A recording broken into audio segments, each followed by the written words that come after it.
ನಮಸ್ಕಾರ ಫ್ರೆಂಡ್ಸ್, ಈ ಒಂದು ವಿಡಿಯೋದಲ್ಲಿ ನಿಮಗೆ ಏನಂತ ತಿಳಿಸ್ಕೊಡ್ತಂದ್ರೆ ಯೂಟ್ಯೂಬ್ ವಿಡಿಯೋ ಮಾಡಬೇಕಂದ್ರೆ ಭಾಳ ಎಚ್ಚರಿಂದ ಇರಬೇಕಾಗುತ್ತೆ. ಏನು ಮಾಡುತ್ತಂದರೆ ಒಂದು ವಿಡಿಯೋ ಅಪ್ಲೋಡ್ ಮಾಡಬೇಕಂದ್ರೆ ಕಂಟೆಂಟ್ ಇರಬೇಕಲ್ವಾ, ಆ ಕಂಟೆಂಟ್ ಯಾವ ಥರ ಇರಬೇಕಂತೇಳಿ ಈ ಒಂದು ವಿಡಿಯೋದಲ್ಲಿ ನಾನು ತಿಳಿಸ್ಕೊಡ್ತೀನಿ.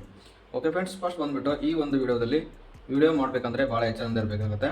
ಯಾಕಂತ ಹೇಳಿದ್ರೆ ಒಂದು ವಿಡಿಯೋ ಯಾವ ಥರ ಮಾಡಬೇಕಂತ ಹೇಳಿದ್ರೆ ಅದು ಒಂದು ಅಪ್ಲಿಕೇಶನ್ ಬಗ್ಗೆ ಮಾಡ್ತಿರ್ಬೋದು, ಯಾವುದಂತ ಒಂದು ವಿಷಯ ಕುರಿತು ಮಾತಾಡಿರ್ಬೋದು. ಓಕೆನಾ, ಆ ಒಂದು ವಿಷಯ ಕುರಿತು ಮಾತಾಡಿದ್ರೆ ಅದು ಬಹಳ ನೆಗೆಟಿವ್ ಆಗಿರಬಾರ್ದು. ಓಕೆನಾ, ಅದು ಬಹಳ ಪಾಸಿಟಿವ್ ಆಗಿರಬೇಕಾಗುತ್ತೆ.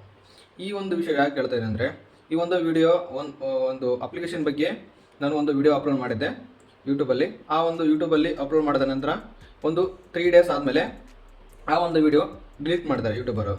ಯಾಕಂತ ಹೇಳಿದ್ರೆ ಆ ಒಂದು ಅಪ್ಲಿಕೇಶನ್ ಭಾಳ ನೆಗೆಟಿವ್ ಆಗಿ ಹೇಳಿದೆ, ಅದರಿಂದ ಆ ಒಂದು ವಿಡಿಯೋ ಡಿಲೀಟ್ ಮಾಡಿದ್ದಾರೆ.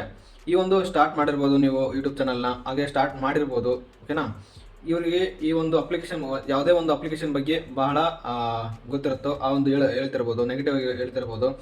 ಈ ಒಂದು ವಿಡಿಯೋ ಅವ್ರಿಗೆ ಹೆಲ್ಪ್ಫುಲ್ ಆಗುತ್ತೆ. ಹಾಗೆ ಆ ಒಂದು ವಿಡಿಯೋ ಬಡವರಿಗೆ, ಓಕೆನಾ, ಅಮೌಂಟ್ ಯಾವ ಥರ ಮಾಡಬೇಕು, ಯಾವ ಥರ ಉಳಿಸ್ಬೇಕಂತೇಳಿ ಒಂದು ವಿಡಿಯೋ ಮಾಡಿದ್ದೆ. ಅದು ಬಹಳ ಜನ ಅಪ್ಲಿಕೇಶನ್ ಬಹಳ ಜನ ಯೂಸ್ ಮಾಡ್ತಿದ್ದಾರೆ. ಆದ ಕಾರಣ ನಾನು ಆ ಒಂದು ಅಪ್ಲಿಕೇಶನ್ ಬಗ್ಗೆ ಒಂದು ವಿಡಿಯೋ ಮಾಡಿದ್ದೆ.